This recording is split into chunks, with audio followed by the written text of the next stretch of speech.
Okay. Hello everyone. Yay.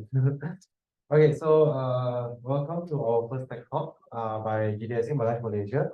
Just to introduce myself, I'm Min Hao. I'm the chapter lead for GDSC Malaysia. And just to give an overview of what we do is that we try to bring Google technologies and also some fun stuff about Google to you guys.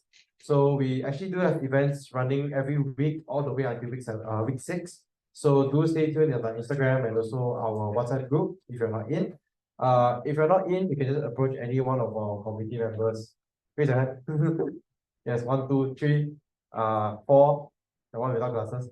You can just approach any one of them. I can approach myself if you want to know more about GDSC. Okay, so our first tech talk, we have our tech talks have 2 iterations. So one will be today, and for this time we have Christine. So Christine is a staff ML engineer in Turing, and we technically met each other from last year's DevFest, if you've attended. So yeah, and she's also a founder and CEO. So if you need anything about startups, also you can also find her. Yay. So so for today, we'll go through a bit about Gemini AI, and we'll also talk about BigQuery. So these technologies are technically being widely used in the industry, especially for Gemini AI. It's kind of been a trend, especially not just on Gemini, but also on a lot of AI models. They have been trending in almost everywhere.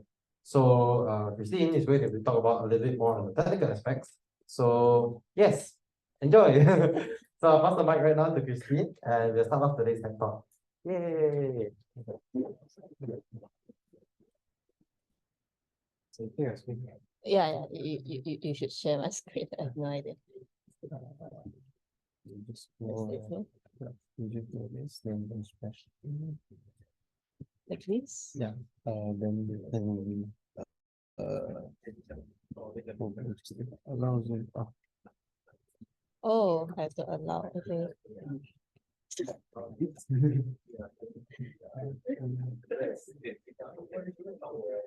Quit and reopen. Seriously. Later. Let's see whether it works. Okay. Try again. Share screen. Okay.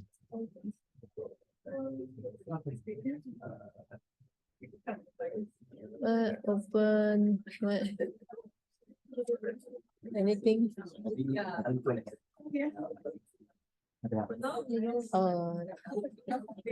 That's a. Oh yeah. Okay. Right. Okay.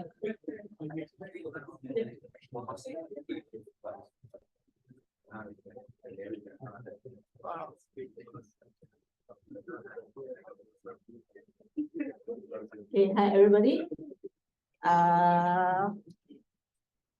This is the first time I had to use Zoom to share my screen. Right. Can you hear me clearly, right, everybody? Yeah. All right. So I'm Christine. I am a staff research engineer in Turing Enterprises. So a little bit about what our company does is that Turing Enterprises is a company based in the US, Palo Alto. So what we do is an AI-based HR solution. We are now in Series F. So it is a more advanced stage of startup.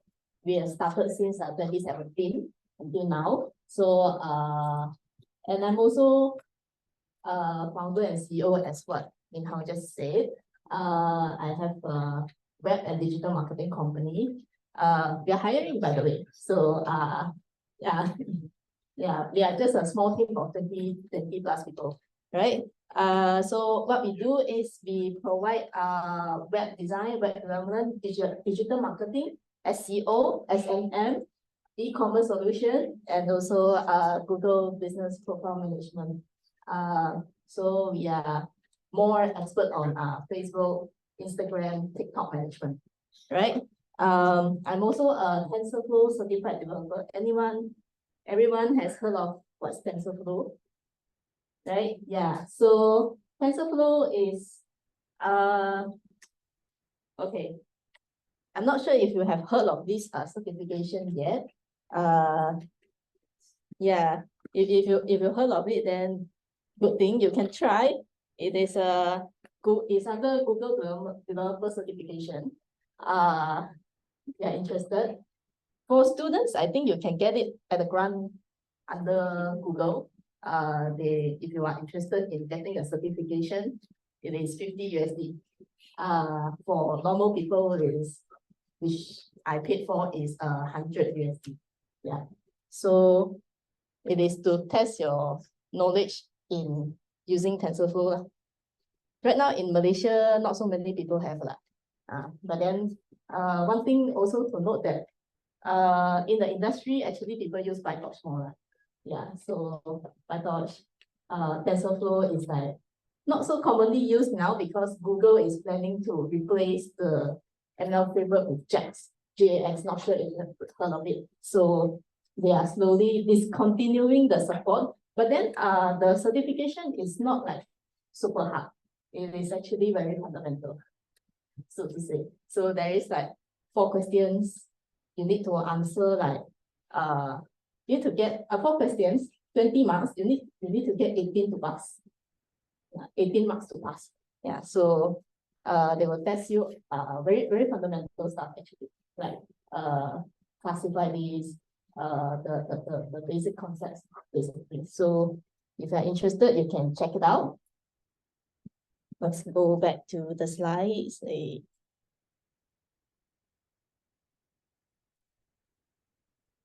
actually too many things blocking from switching. Like, how do I switch from this? Oh, wait. Like, oh, no, okay. All right, yeah. So if you are interested to stay connected, feel free to add my LinkedIn. That's the only thing I put on publicly, because after every talk, because I've been talking so much, after every presentation, everybody starts to ask for my social media. So okay, I'll give you all first. Yeah. So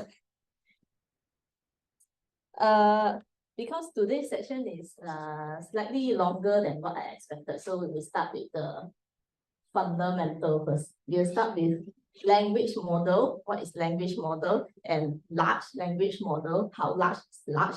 And what is multimodality? And where Gemini is. Because Gemini is actually not like the latest. The latest is actually Gemma, like released a few days ago. And like 2-3 days ago, there's also Cloudy 3, right? Like everybody has lot of Cloudy, right? So the latest LLM, yeah. So, but Gemini is still quite top at the benchmark. Later we'll see. Yeah. So Gemini, and how to access Gemini API through Vertex AI BigQuery, and then we'll do a bit of demo. Okay. There is like I think 4 demos. Yeah. After the session, I will share on my GitHub. Yeah, so that you guys can access later. So language model, I should put on slideshow. Yeah. So language model, what's a language model? It is a machine learning model that aims to predict and generate possible language. So we are talking about language model, like basic language model. So autocomplete is one example of it. So autocomplete predicts the next word that you're going to type, right? So it is a language model. So yeah, it works by estimating the probability of a token or sequence of token. So what do I mean by this is that, so say you want to type like something in my kitchen, and then you will have a sequence of token of like different scores, and then the higher probable token goes filling into the sentence. So this is the basic explanation. Of course, large language model, you have a lot more parameters than that. So it comes useful in all kinds of things, like generating text, translating languages, and answering questions. Yeah. Yeah, so this is just the animation like, so you have the quick browse, and then it goes to the model, and then after going through all these layers, like feature layers, like all these little layers, and then it comes out word, and then it goes back to the sentence, and then there we go again. So it goes over and over again to generate until it reaches a stop sequence, or like it reaches like your token termination, something like that. Yeah. So large language models. So as models are built bigger and bigger, so the complexity and efficacy is like getting more and more complex. So like the early language model, it predicts like single word by word. So now it's like it predicts like in sentences, in paragraph, in like your whole paragraph, even your whole assignment. Yeah. Like I'm not sure if you guys are like using ChatGPT or even allowed to use that, use Gemini, all these kind of things in your assignment, but then like, yeah. So large. Why is it large? The term large is being added to language models starting from birth. So starting from birth, because it has more than 100 million parameters, so they started addressing it as large language model. All right. So PALM obviously like has a lot more, up to 540 billion parameters. So it's not millions anymore, it's billions now.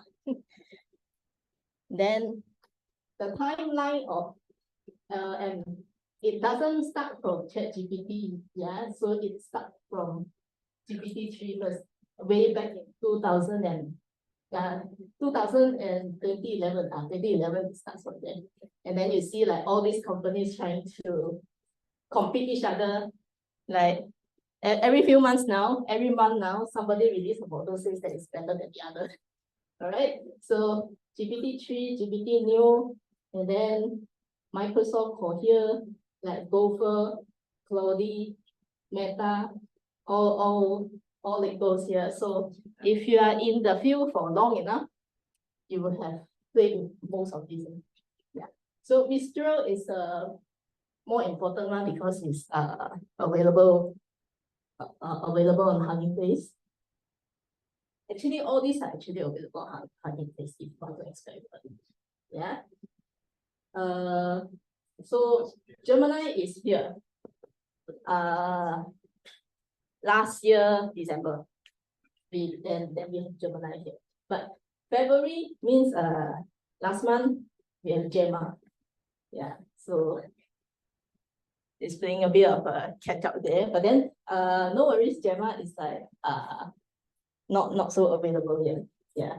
Claude is the latest one a few days ago. So I just added in here like today.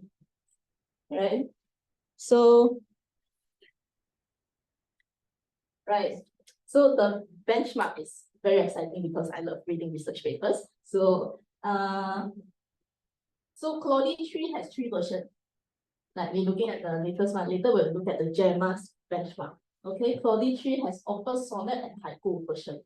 So comparing to Gemini Ultra and Gemini Pro, it's actually not that far off like for 5 shot. But then if you look at 0 shot, you can just 0 shot.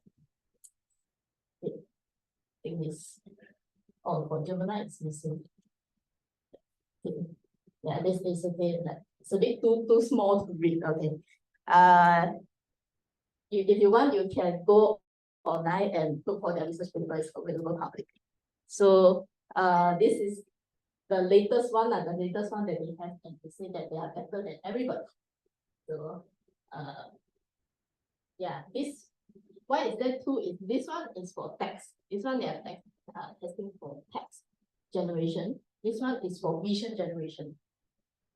So for vision, it's still at like 59.4%, 50 something percent. So we have a lot more to go for vision. Yeah.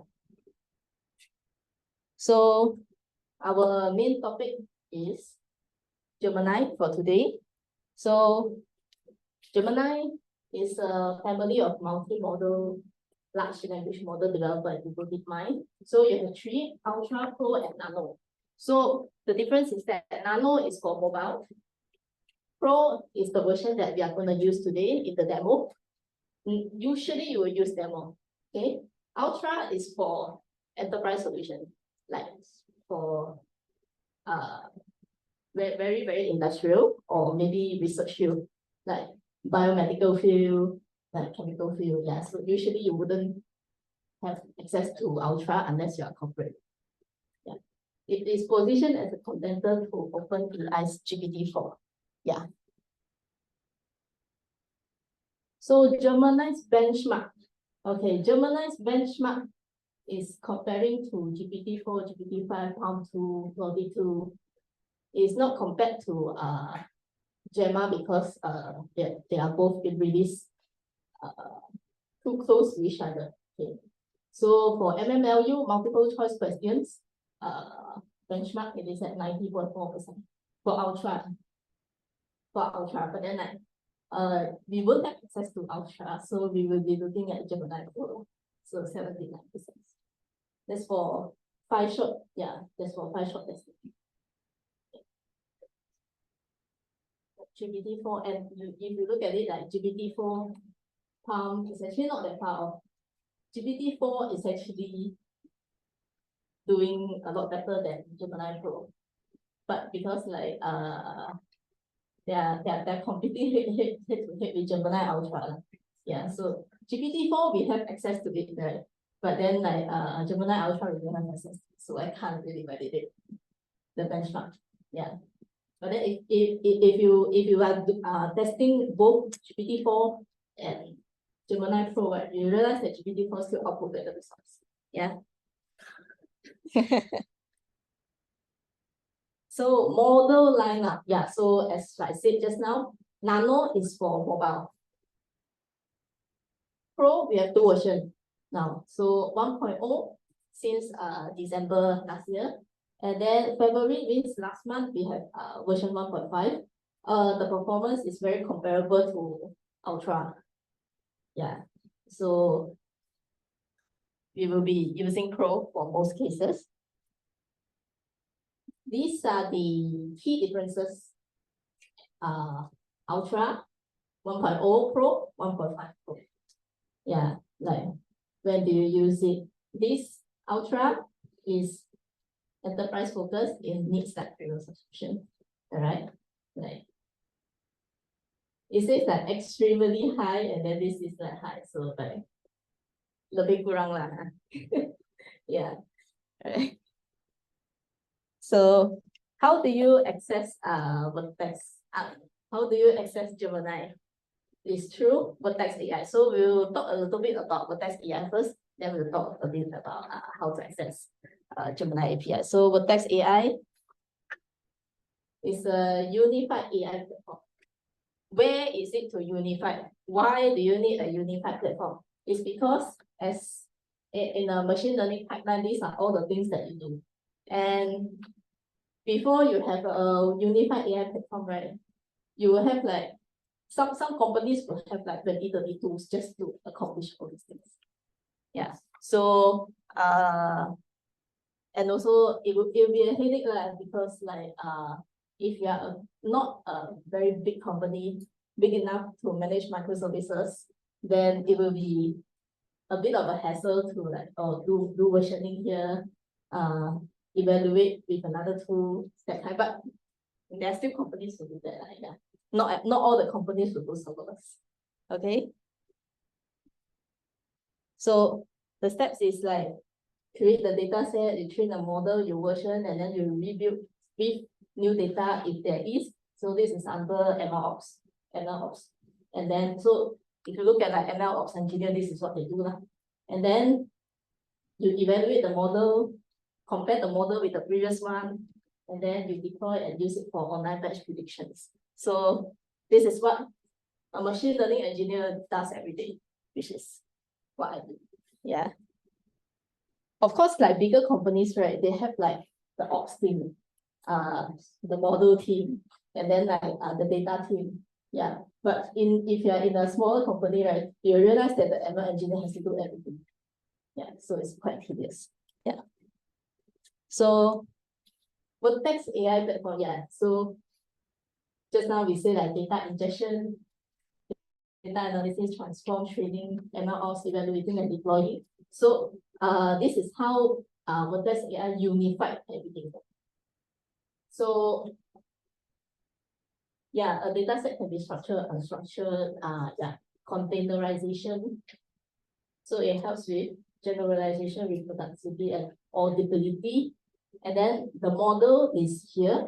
Model is here. So after auto ML or after custom training, then you come to model. And then after evaluation, you come to the endpoint where you can use it for prediction. Right. So this whole thing is done inside Vertex AI.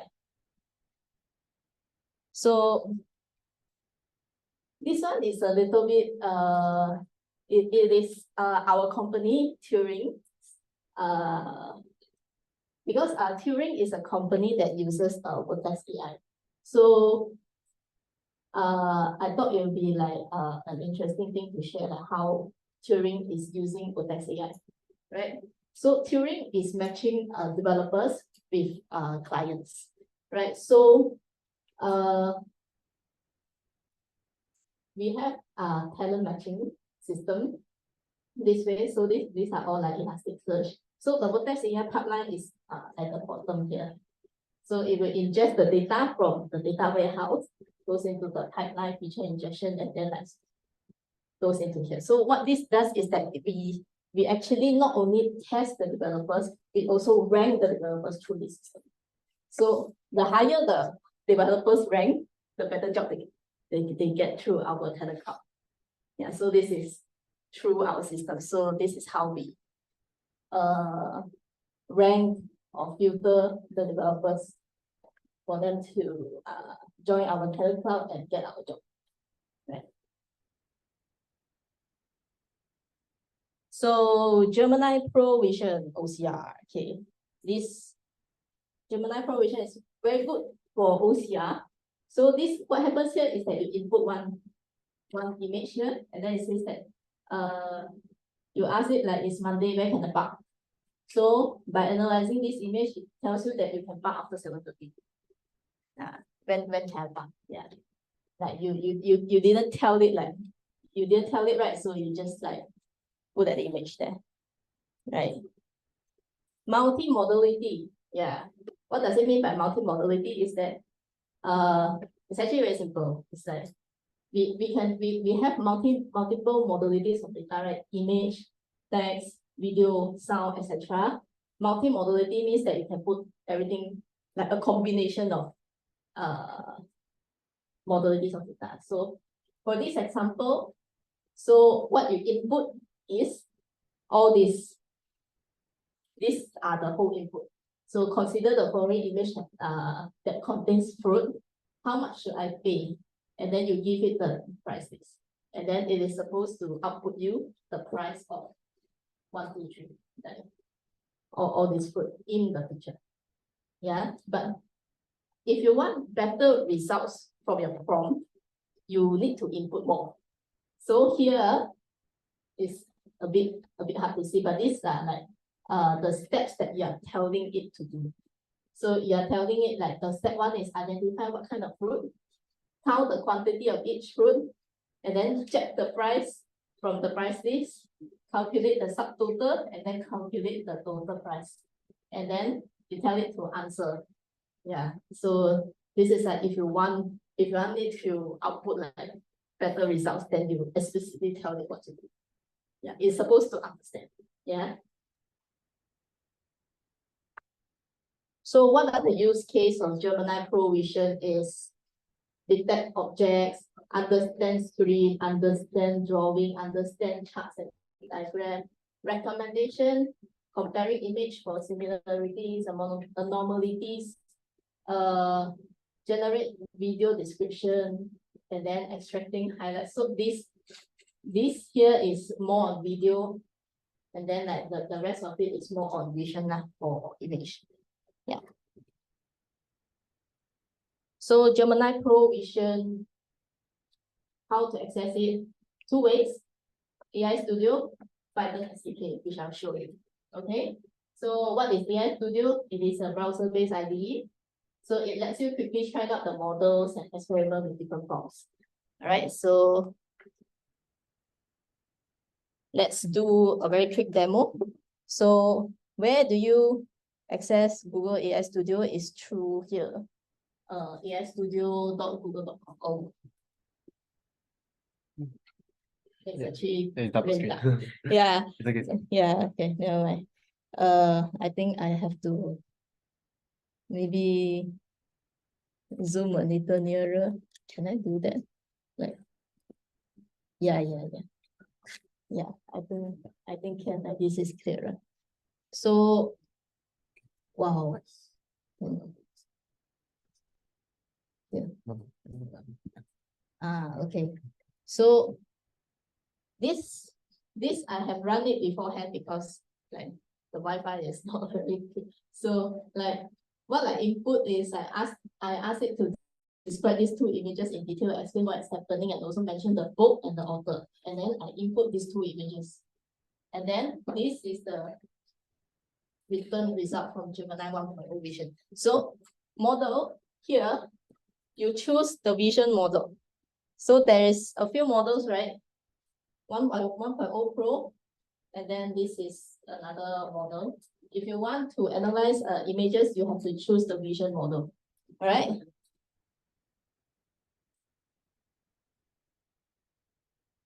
So if you guys are curious, you can actually like try like right now. Yeah. You can ask it to input and then you run. So what is temperature? What is temperature? You can play around with it, but higher temperature, it will output more creative results. Lower temperature, it will output like more conservative results. There's also some advanced setting that you can play around with. Let's look at it. How much token you want it to output? 4,000 token. Okay, let's look at it. 1,000 token is about 750 words. So 4,000 tokens is about 3,000 words. All right. So top K and top P. Okay, I can show you this documentation. Right. Oh, so. So on Google Cloud documentation, it specifically explain you what is top P and what is top K. All right, you can read it, but then like top P is like okay, we just read together. So if token A, B, C have a probability of 0.3, 0.2, and 0.1, and then you put the top P value at 0.5, so it will eliminate C. So it will output either A or B. Yeah. So that's the documentation. And then you can read it and then you can play around with it in the AI Studio. Yeah, stop sequence. When do you want it to stop? You can also define it, but usually you don't like that. And also it has a limitation of how many tokens that it can generate. Like this is the limit, 12,288 tokens. So every model you have a different limitation set by the companies, right?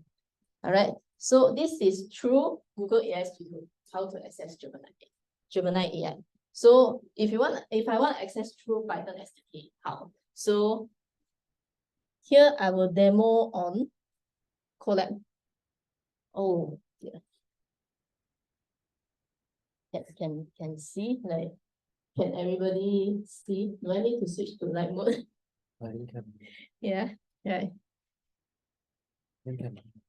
Think can, okay. So this is exactly what we have been doing previously. Okay. So doing a bit of code read through.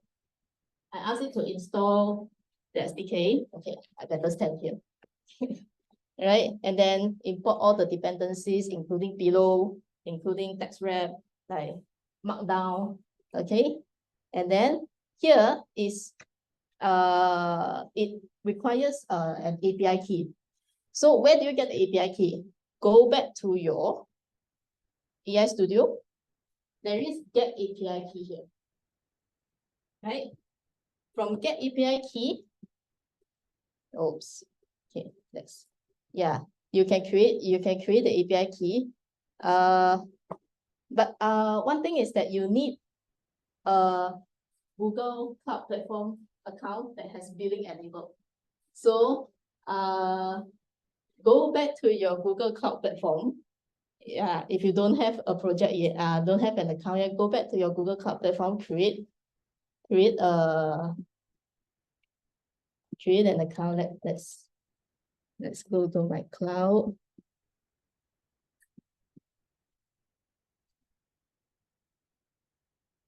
Yes, where is my billing? Okay. So you need to input your either credit card or debit card to enable billing. Wow, okay. Something is wrong with the projector. Right. Yeah, what's happening here? Yeah, and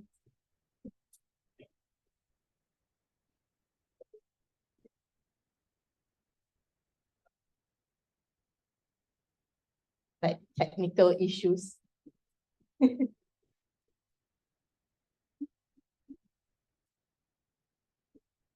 Yeah, let's pause for a little bit.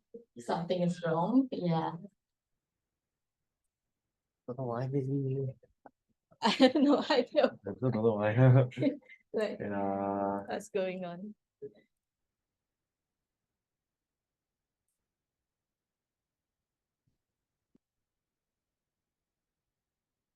Yeah, the screen sharing is still on. Yeah. Yeah, so Just this one. something is wrong with the system. Yeah. You said that it put on. Oh, shit.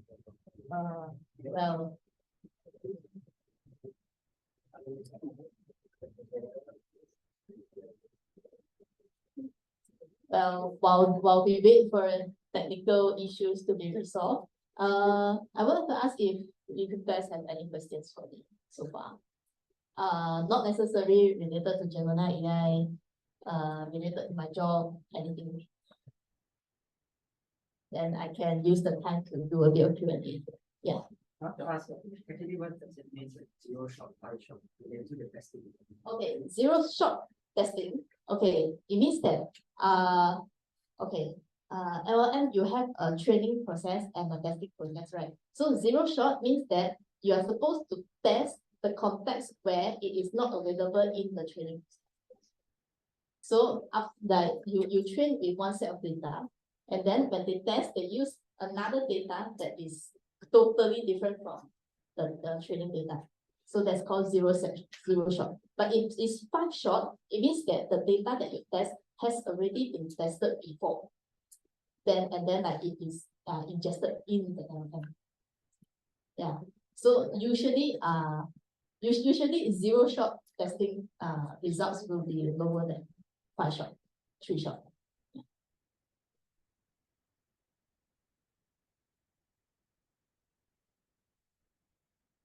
So dark. Yeah. That's okay, that's okay. Yeah. I'm just glad that the slides are over already. Right? The rest of the session is all codes. Yeah, all demos. Bit weird. Don't know why.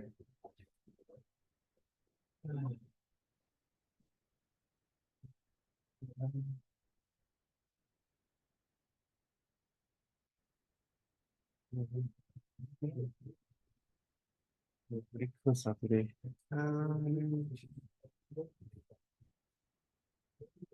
Did the power just go off? No. No, I don't think so. I don't think so. It's the power issue. Yeah, any other questions you guys might have?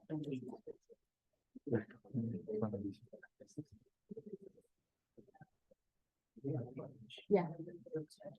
Recently, even AI released like their new Sora Yes. or like Google or like on the other kind of companies. So like how If you look at the timeline just now, right? The timeline didn't exactly start from like the timeline started on GPT-3, but then actually way back, there's a few more. But then like OpenAI is the one that goes public first. So like there's a lot of closed source. There's a lot of closed source of they don't release their API, they don't open their API to public. Yeah, OpenAI is the first one to release it to the public.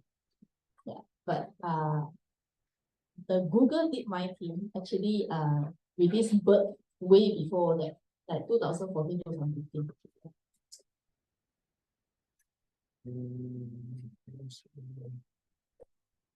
Yes.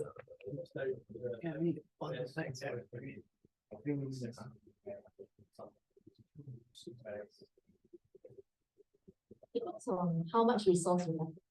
So if okay, I know this is something that's not really commonly mentioned. So last year, December, I presented a presentation in Monash University as well for Kodak Enterprise. So that one, I run a demo which I trained with Llama 2. That cost like 1,000 ringgit on Google Cloud platform.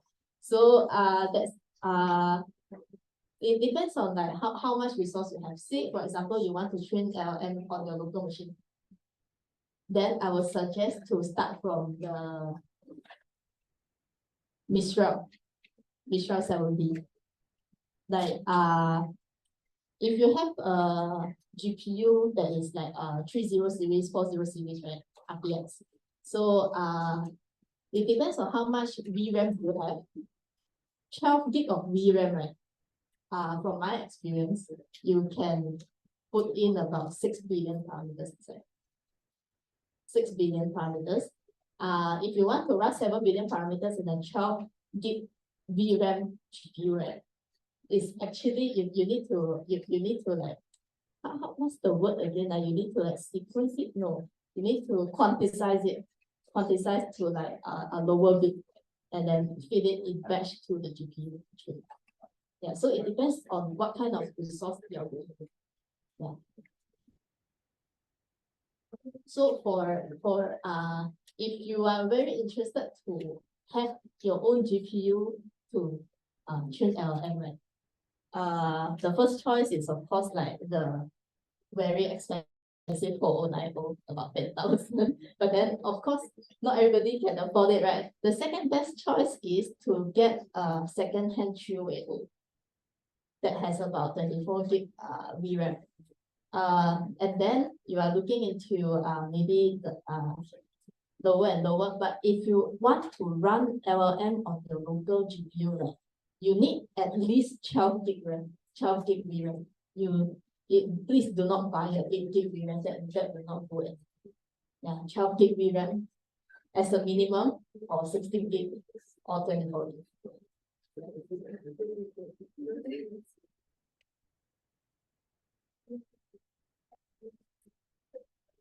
So recently, I think last few weeks, NVIDIA also released another program. NVIDIA has their own, like you can train your own model locally on your desktop. You can check that out as well. Yeah. If you don't want to look into cloud platform, you want to do it everything locally.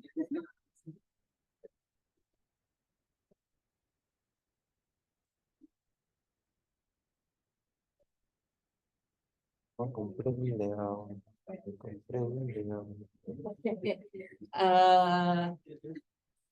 okay, we'll yeah.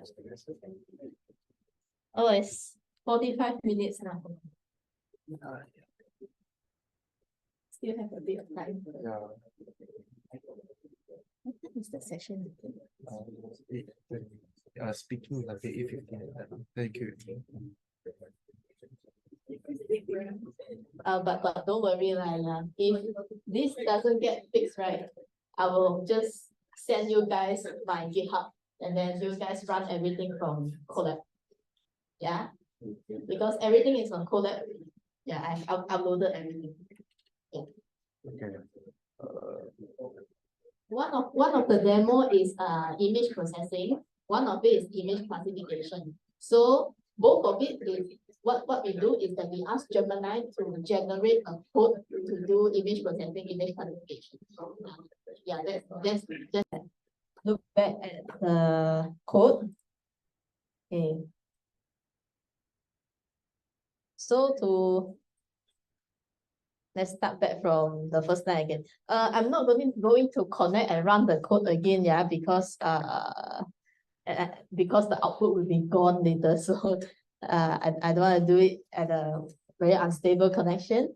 So the first step is we install the Google-Generative AI library, which will provide the functionality to interact with Google's generative AI models.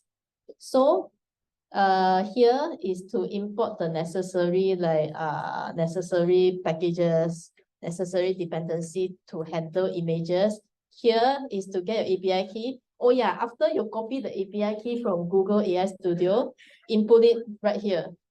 Input it at your secrets, which is at the left side of your screen. So, and then give it a notebook access so that it can access to your secrets.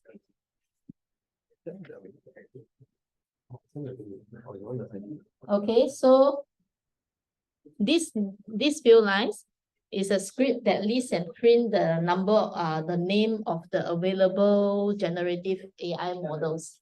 So after you run, it will show you that, oh, there is Gemini 1.0 Pro, Gemini Pro Vision, like 1.0, and the bottom two is 1.5. All right. So the next one is opening the image for image understanding. So what we do here is we use this to download an image from a specific URL. Okay. So this I have uploaded it somewhere, and then I asked pillow.image to open the image. Okay. So open an image. It is a Batman comic. All right.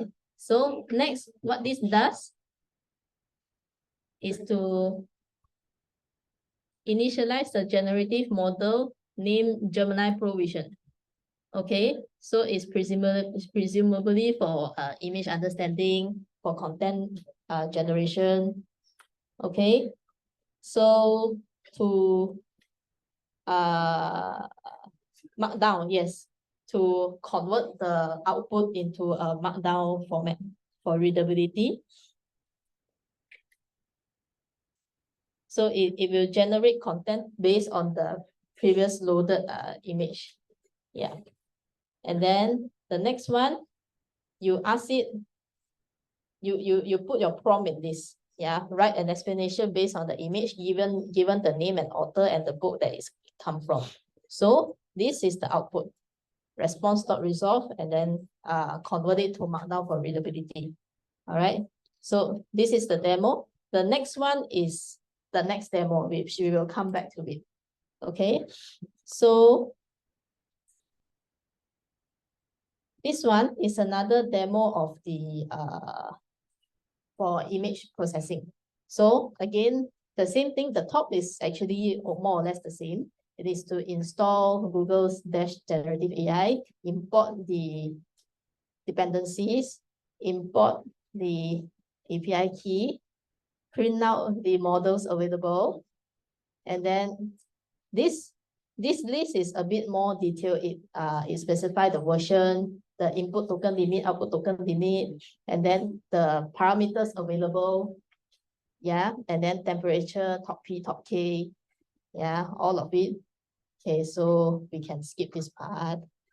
Okay, skipping this part.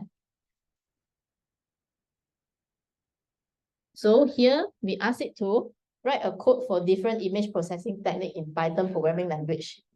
I will be running the code in Google Colab. So we ask it to output if you write this code in Google AI Studio, it will output you the code also actually. Yeah, this is just to demonstrate how it is to access it through Python SDK, right? So this is the code that it output. Okay, so for image processing, it will process your image and output the grayscale, the blurred image, the edge images, the thresholded image. So since the previous demo, I already have an image there, right? So I copy paste this code. I didn't change anything. You come back to here. I copy paste this into here. What I changed is just the image link. Yeah, just I only changed this. So amazingly, it outputs me this. Because usually for like if you use ChatGPT, if you use Gemini, if you use like all these tools, the codes that it output, right, usually need a bit of correction. Yeah, if you always use that for work, for your assignment, you realize that sometimes you need to do a bit of correction. You need to question it a little bit more. Yeah, like I don't think this can be used in Colab, or I don't think this function is available. Yeah, so you need to question it a little bit if it doesn't work. Yeah, so this is just an example of what Gemini Pro Vision can do. And then for image classification, it's basically the same thing. What we ask it to do is to write an image multi-class classification code in PyTorch network, PyTorch framework using Cypher dataset.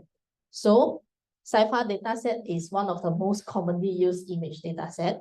I will be running and I will be training and testing the image classification code in Google Colab. Usually you want to let Gemini knows or let GPT knows that all this like Claude, like if you are working with codes with it, you want it to you want to specify where you are running it from, so that it won't output like say different functions that are not available there, right? So this is PyTorch, right? So it imports like Torch Vision, Torch. Yeah. Just now we didn't mention that, so it wouldn't output this. So one thing good about code generation, code that is generated is that it will split by functions, and then it will tell you, it will have a bit of comments on what this line is supposed to do. Yeah, so this is to download the dataset, the training dataset and the testing dataset. And then the data loader, define the models. What optimizer you use, in this case is users like Adam optimizer. And how much epoch you want it to train. Okay. So, and then how do you want it to test? So this is all generated by Gemini. So after looking at this code, okay, so I copy paste this code and run it on the next, run it on the next code. And then this code will take like, if you are on the free version of Colab, it will take you like 2 hours to run. Yeah, so be a little bit patient about it, because there's a lot of numbers of steps to classify. But if you have like Colab Pro, then maybe like half the time, much lesser the time. So after it finished running, right? So it says that the accuracy of the model on the test images is 76%. Not very good. You can question it more. You can ask it to improvise on the code. It will help you to do it. So this is what Gemini Pro can do. Oh yes, this is only on like so far we only see like one prompt to one prompt, like one prompt, one result, one prompt, one output. But this session is about BigQuery, so we haven't got onto that, right? Yeah.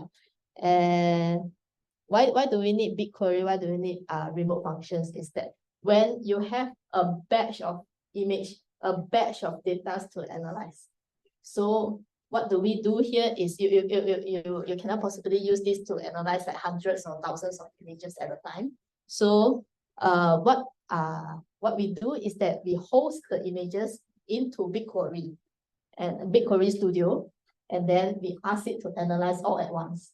Okay, so the demo of this is here. Okay. This will be available for you guys later as well. I will ask this guy to upload it. Yeah. So because I have already packaged this the remote functions, the procedures into a Terraform model. So if you have a Google Cloud platform that has building enabled, you're supposed to be able to run this. Okay. Yeah. So, and also like the image and also like all the data is all packaged into a Terraform module. Okay. So here, a bit of an explanation here lah. Okay. So this one, Gemini _VQ_demo.image. This one is the BigQuery remote functions that prompts to the provision model. And then because this demo actually includes image analysis and also text analysis. So both of them are inside here. So, for this session, we'll be looking only into the image analysis. So here, image _remote_function_sp. This one is the stock procedure, the stock SQL procedure.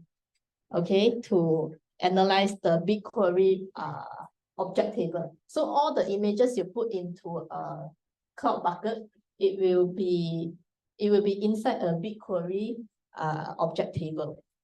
Okay, so the object table is looking like this.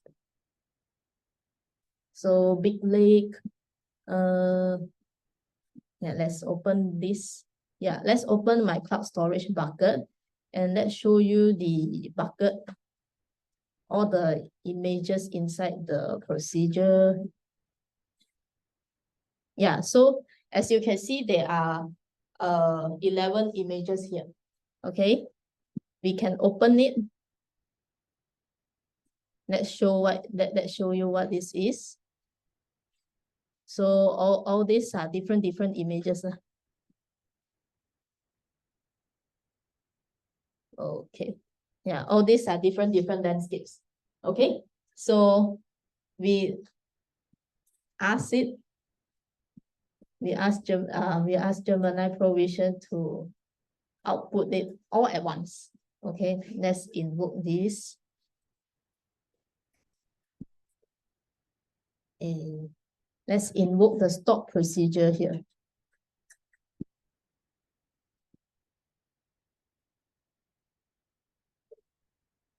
So as you can see, the job is successful. We can view the results. And there is it.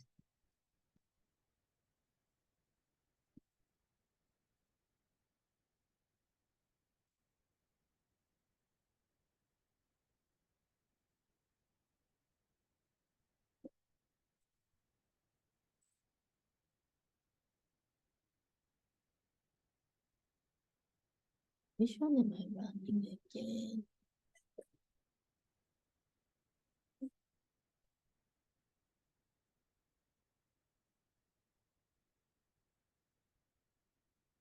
Yep, so this is all SQL only. I'm waiting the query to run through all the, yeah, so this is the output. Okay, let's put this higher.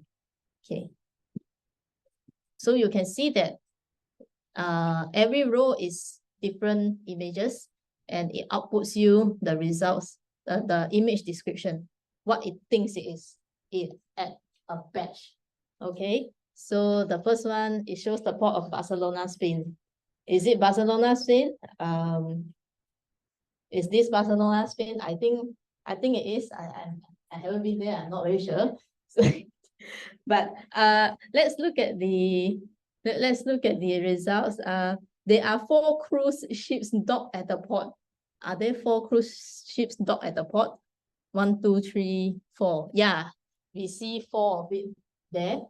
Yeah, and there are many buildings and a mountain range in the background. Yeah, this is what the result is. Yeah, pretty much accurate for this one. So this is the demo. Just now I mentioned there is also like text query, right? So text query, we can also invoke the function and run it, invoke the stop procedure and run it.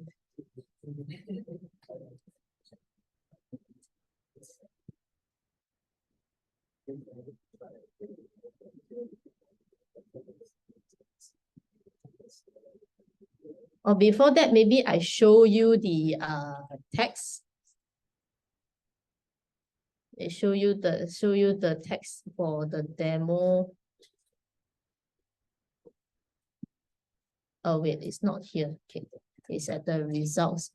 So this text query is what you input is describe the historic landmark, whatever island is this in 5 sentences or less.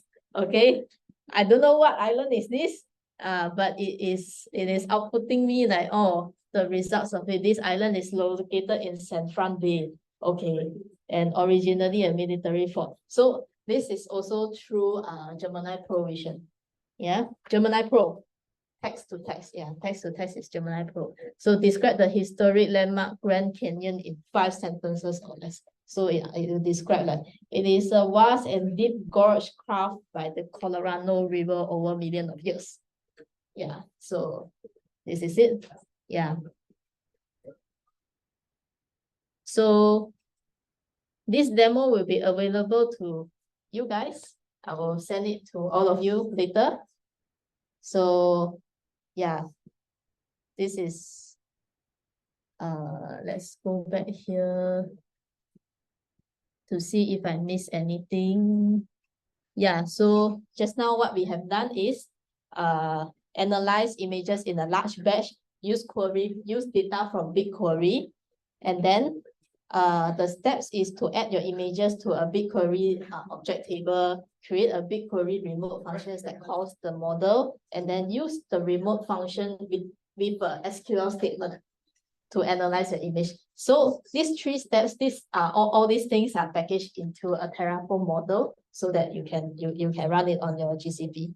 So right, that's the end of my session. If you have any questions, you can go ahead. Yeah, or I'll hand it back to him. Yeah. Okay, we thank Christine for her talk.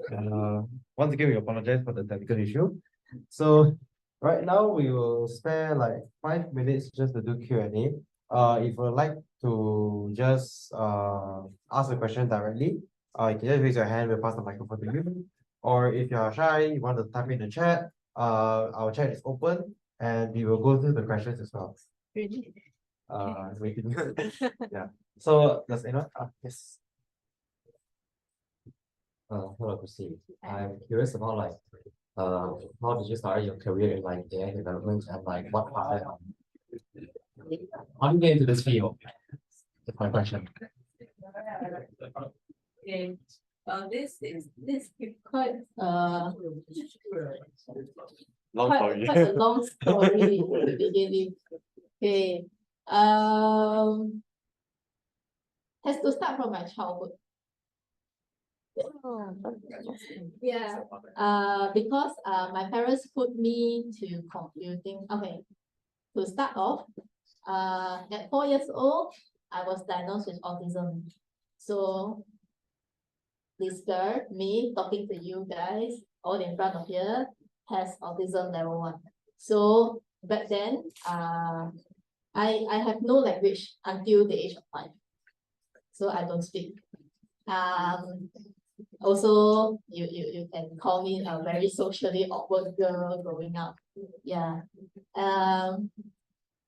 So my one thing about my Asperger's is that I'm a very high functioning autism that I have, which means that even though I don't speak, I can understand instruction, I can do all your homeworks, like very high functioning. So one thing my mom noticed is that I am always very good with maths. So I can do like a simple addition, simple subtraction, or even multiplication at about 2.5 years old. Yeah, so that's when they realized that, oh, like they bring me to the doctor because I couldn't speak. So yeah, they tested my IQ, everything, tested my hearing, tested everything. Nothing is wrong except I couldn't talk. So because they see my talent in maths,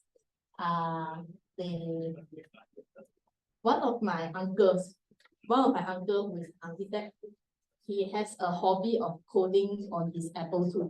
I'm not sure if you guys heard of like basic programming, Apple II, like all these like very old languages, local programming. Yeah, that is the class that they put me in at 5 years old. So at 6 years old, I won my first programming award. That's when they realized that, okay, like they put me into like this field. Yeah. But it doesn't mean that you have to be like a genius to be a software engineer. No, you guys all can do it, okay? So at like Form 3, like I was learning everything like Visual Basic because I have basic. So like I was learning Visual Basic, crystal reports, not sure if you guys know. And then until like Form 3, I was selected by the Ministry of Education, MOE, to develop their system merit demerit. So the whole system merit demerit is developed by this yeah. So it was deployed to the whole reliable certificate. Yeah, and then yeah, I'm if you're a local SMC student, I think you guys might have heard of the system merit demerit, which is a system where it deducts your mark if you didn't tuck in your shirt, you didn't like cut your hair. The system that everybody hates. Yeah. So that's how it is. And then at uni I wanted to pursue in this field as well. So I went to I graduated from APU, got my first class honors, and I also won the best final year project for the entire year. So back then, it was 11 years ago. So 11 years ago, I was doing sentiment analysis. So back then, there wasn't TensorFlow, there wasn't all these frameworks yet, right? So what I do is I have to manually define the whole like a dictionary of myself. I rank all the words by myself in tokens. So it becomes a knowledge base. And then I pull all the Twitter comments, the public ones, not the private ones. The private ones is against the law. So like the public ones through the Twitter API. Yeah, through Twitter API, I pull out the whole database, put in the tokenizer, and then have it to rank if it's a positive sentiment or a negative sentiment. So not only the tokenization of it, you also have to define like, say the word not is negative, right? So it has to deduct mark. So it has to rank the sentiment down if the word is not there. So you have a positive sentiment, and also you have like aggregated. So the word wary means that you have to rank it higher or lower. Yeah, so you have to define all of those manually, and then that's my final year project. So I won the award, and then University Malaysia saw it, and they put me to a scholarship for masters. So that's how I got my masters in UM. Yeah. For the project that I mentioned just now, right, from APU, right, I happen to have a very supportive supervisor. So I'm not encouraging you guys to like go against the university rules or something. I studied software engineering, right, but my final year project is AI. It's completely not related, but I believe that it is the trend. Yeah, so I asked all the lecturers that I know, all the faculty lecturers, I have this project, who is interested to be my supervisor, because nobody wants, because they don't know the domain. they are not familiar. So they don't know how to be my supervisor. Until I met Dr. Vinod, not a lecturer from this university, so I don't think you guys know. Yeah, so she happens to be an AI lecturer, but then she doesn't have the knowledge also. So we figure out it together that I needed books that are not available in the library. So it's not in National Library, it's not in the university library. I have to import it from the US. So I requested that from the university. So they imported it for me. So I got all the books. And also the university, APU, they gave me three computers to work with it because I don't have enough processing power. Yeah. So if you believe you have a final year project that can solve a current issue, industry problem, don't be afraid to make it your project. Like the employers, they want to know how you approach a problem. That could be a very good portfolio for your entire career later on. Yeah, that's my advice. And that's how I got into the field. I happen to have very good relative, very good family, and also a very good supervisor that supported my research. Yeah. And then later on, I become a machine learning engineer in Turing. That's also another story. The whole interview process took like 4 months. 8 rounds of interview. Because after my master's, right, I never thought of going back to AI because I'm very tired of it. So I took a break. That's why I have my own company. So I took a break and then I work on my own company instead. So my own company, and then for about 3-4 years, and I secured a few clients like Mitsubishi, DJI, Insta360, some other big brands, MBE, like I have like 50-60 clients now, and I have like 20+ employees. So a team of digital marketers, designers, engineers, to work with client budget. So my marketing budget for my company is about per month. If we talk about per month, it's about 900,000 every month. So to say, so I was working with it, but then the company Turing had been sending emails to everybody when they started their startup, to all the people in the industry, like, please join our talent cloud, we need developers, things like that. Like, I'm not sure if you guys are there even because it happened at 2016, 2017. It just flooded in every developer's inbox. Every developer knows about the company hiring. So it says that it goes through an AI process, right? So I'm very curious. I wanted to just look at that interview process. And what I was thinking is, if I can implement it in my company as a HR solution. So I wanted to try the whole process. But then after going through the process for about 4 months, I got a very good offer from them. It's a remote job, very flexible, but I have to work in their time zone for half a day. So my working hour is about 11 PM until 3 AM. And then the other hours, I work as I like. Yeah, so I'll be working with a lot of Fortune 500 projects for Turing. So because Turing is not only a HR company, we are also a contractor for Gen AI and LLM services.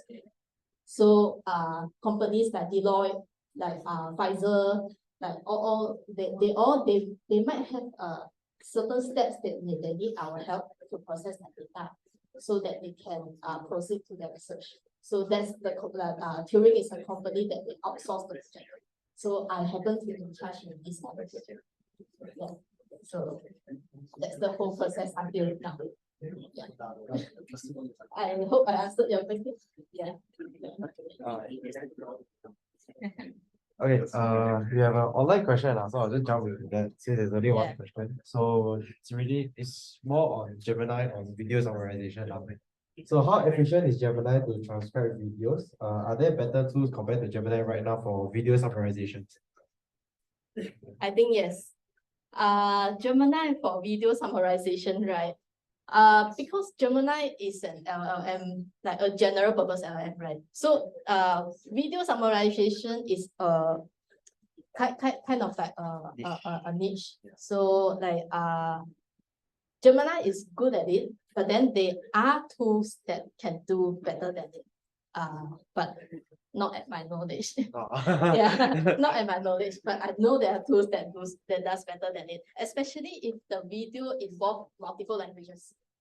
There are other tools that definitely do better. Gemini is good for English only.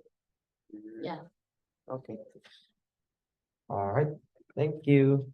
Any further questions from the floor? Okay. Okay, wait. Before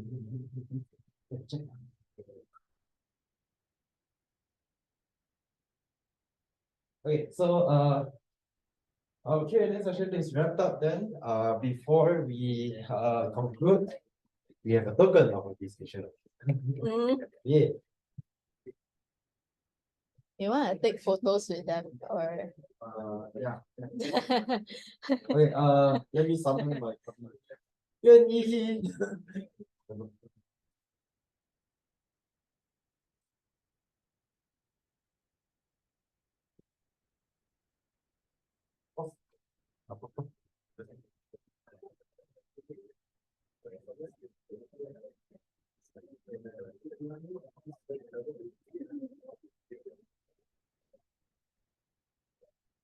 Oh, I stand here then. Yeah.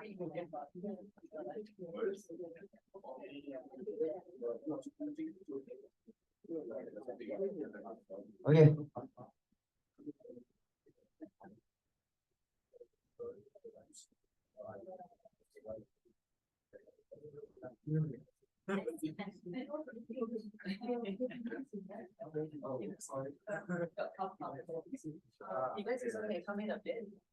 Okay, just try to squeeze to the center lah if you see space. When I meant squeeze, not 2% in one chair.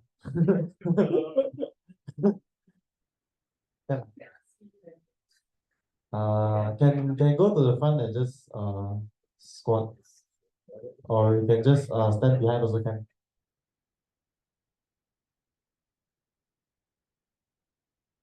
Okay, I think okay.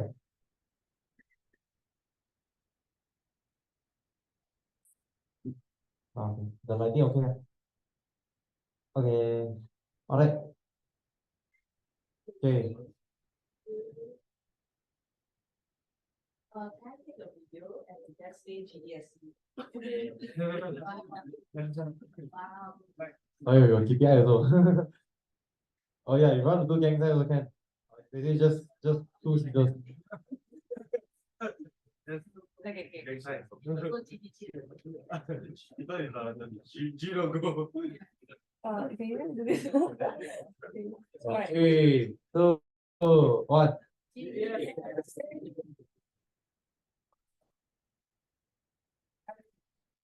All right, thank you very much. Okay, okay. Before we depart for refreshments, we just wanted to give a